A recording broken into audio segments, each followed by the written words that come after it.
Welcome back to the program. So it seems as though right now the news cycle is being dominated by the Somali sewer rat scandal that is unfolding and getting bigger and bigger and bigger right before our eyes. We are now hearing that this could be as much as $8 billion. So already past a million. I'm also hearing that they're sending even more agents in the next week or so to investigate more people.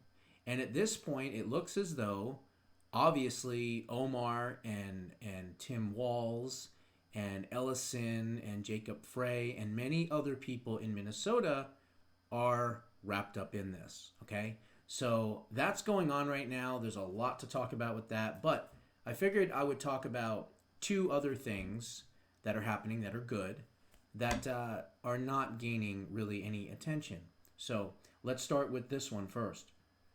The Assistant Attorney General, Harmeet Dhillon, who basically helped save Arizona's election in 2024, because what happened at the beginning of it, a couple of months before the election and before the voting was taking place in 2024, we found ourselves here in Arizona without any of these what you call ballot challengers or people watching the ballots and those types of folks that come out and they look and they make sure that there's an equal amount of Republicans versus Democrats in the counting rooms and everything else, or not the counting rooms, but in the rooms in the county recorder's office. Well, we found out through own activist networks here in Arizona that there was like 40 Democrats and like one or two Republicans. So we reached out to her in particular. She was part of the RNC, and as far as the Trump campaign, she was working with them for election stuff for the campaign. And we reached out to her and said, hey, we need some help here in Arizona or they're going to steal this election. And so I have to say that she was diligent and steadfast in sending extra people here in Arizona, not to mention the fact that the RNC was very, very proactive rather than reactive when people in Arizona tried to do some shady things like the governor and the Secretary of State. We filed lawsuits and, of course, stopped a lot of that. So Harmeet Dhillon is absolutely one of the good folks out there that really believes in election integrity.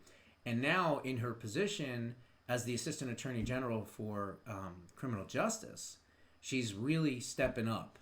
And I wanted to kind of bring everyone to your attention of what's happening. So she has revealed that there are 260,000 dead voters. Thousands of illegals are registered still, right now, still to vote in 2026 after a limited review of some of the state voter rolls. 15 lawsuits are now pending just from looking into a few states. And again, a lot of these lawsuits are pending because many states like California and other blue states are refusing to allow for outside inspectors to come in and look at the voter rolls because they want to cheat in the elections. Okay? So let's talk about this here a little bit. First, I will let you hear from her. Let's see here. It's probably one of those, it's a Rumble video. So here, let me mute it while we're getting that thing ready. But she goes and she talks about maybe about 2 minutes or so. But she gives you a good idea of what they're working on, how they're working on it, and what they're doing to basically secure our elections before the midterms. The fact that the map, here it is, I got it right here. Usually there's two ads, but apparently this one was just one ad. So here, this is Harmeet Dhillon. Let me play this for you. Hi, I'm Harmeet Dhillon, Assistant Attorney General for Civil Rights, and I'm here to share an important update about one of my many important duties here at the DOJ, which is enforcing our federal election laws. Here's some facts and figures for you. In the last 8 months, the DOJ has reached out to all 50 states, asking them to share their voter rolls with us so that we can help them comply with the Help America Vote Act, which requires states to maintain clean voter rolls. 4 states complied voluntarily. Only 4 states complied voluntarily. Wow, that's a problem. We sued North Carolina early on, and they are checking the voter records of 100,000 voters who were improperly enrolled on their voter rolls, and they're going to fix their problem voluntarily. We have an agreement in place almost with another dozen states, and I expect very soon we'll be looking at their voter data and comparing it with our records and helping them clean up those voter rolls. Now we have 15 law. So there's only 14 states right now in almost 2026, with the elections around the corner basically. Only 14 states, if you count the 12, North Carolina, and the other one that they sued.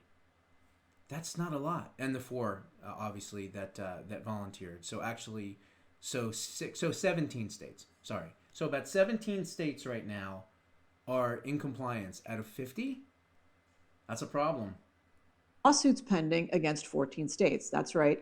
So there's 14 other states being sued right now because they refuse to work with Harmeet Dhillon and her group to clean up our voter rolls. So here, let me rewind it just a tad bit, just so you can hear her. 15 lawsuits pending against 14 states. That's right. California got sued twice, and we are in litigation with them. They're refusing to provide their records, even though many of these states voluntarily provide their voter rolls to nonprofit groups like ERIC and even other groups. And so we are going to make sure that we get to the bottom of those. So what she said there real quick is she said that these blue states that are not complying with the Department of Justice regularly give their voter rolls out to left-wing organizations and left-wing voter organizations and machine companies and things like that. That's what she said. So here, I'm going to rewind that part because that's important. Listen to what she said. To nonprofit groups like ERIC and refusing to provide their records, even though many of these states voluntarily provide their voter rolls to nonprofit groups like ERIC and even other groups. And so we are going to make sure that we get to the bottom of those. And then we're going to get to the rest of the states. So we're engaged with nearly 30 states. Here's what we found so far. We've checked 47.5 million voter records. They went through 47.5 million voter records. We found 260,000 plus dead people enrolled. 260,000 plus dead people enrolled In the state's voter rolls, which is pretty concerning. They're going to be removed with the help of the DOJ. And finally, that there are several thousand non-citizens who are enrolled to vote in federal elections. This is very concerning, and the DOJ is partnering with local law enforcement where appropriate to prosecute people who have unlawfully voted in our elections. Even one person voting who shouldn't have voted is one too many, because every citizen is entitled to one person, one vote assumption that their vote is being counted equally and only with other American citizens. We will not rest at this DOJ with the leadership of the Attorney General, Pam Bondi, until we complete this project and provide confidence to all American voters that the rolls are clean and the elections are free and fair. Thank you. There you have it. So they're taking election integrity serious. They're cleaning up the voter rolls, which means they're removing dead people, they're removing duplicates, they're removing people that moved out of state, and yes, they're removing illegal aliens from the voter rolls. Now, what's interesting is that was 47.5 million voter records, and that's what they found in 47 million, and that was only in less than how many states was it? It was in 17 states. So imagine once they get these lawsuits, because again, they're going to win these lawsuits, folks. And the reason they're going to win these lawsuits is because of HAVA, the Help America Vote Act. I said in my book it should be repealed because I think it's a way to help steal elections. But as part of HAVA, there is a caveat in that law that says that states must adhere to and work with the Department of Justice to periodically clean out and up the voter rolls. Okay? So that is part of the law. So by suing these states that won't comply, the judges are going to do the right thing. They have to. They don't have a choice because it's law.